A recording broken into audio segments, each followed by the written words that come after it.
Just kind of running through in my mind when I saw that wall, I was just thinking how to juxtapose the different parts of the area, being that we're close to the ocean and we have the sound and we have neighbors that maybe don't have an opportunity to mess with us little humans here. And I was thinking sharks at first, just real kind of an interesting counter to all the pigeons and the seagulls, and let's put them out here where we get to kind of walk by them as though they're just part of our daily lives.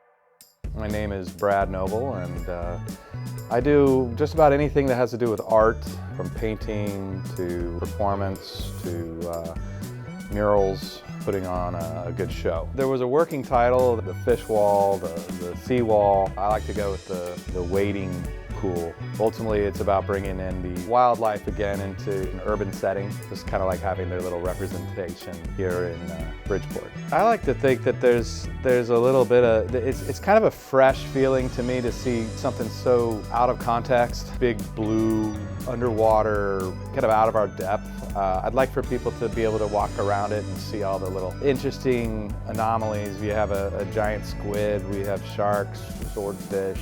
The turtles are a favorite of mine. Kind of get a chance to maybe see their favorite fish and just sort of have a little realization that these guys are just right over there. You know, they're in the water. It is kind of a local display of some of the wildlife we have here. And you know, it's kind of fun to think about just exactly where it is, and that it's close to the courthouse. And you have the competing characters in this area, whereas you know you do have, you can say, the sharks and the minnows and the octopus and killer whales. I think that was, even though that was sort of a secondary realization of just my proximity to the courthouse, I think it kind of amplified my desire to really pull this off. Public art, for one, the longevity and the stability of a community that looks at public art as an important part of the area.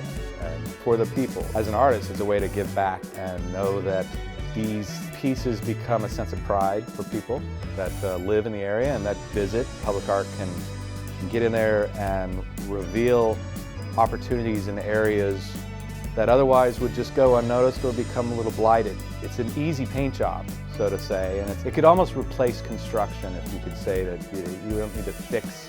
We don't need to fix as much when we can really actually say this is all intentional. This is your community, and we can instill a sense of pride. With a hungry artist and with an appreciative community, it's a great way to fix areas otherwise that would go neglected.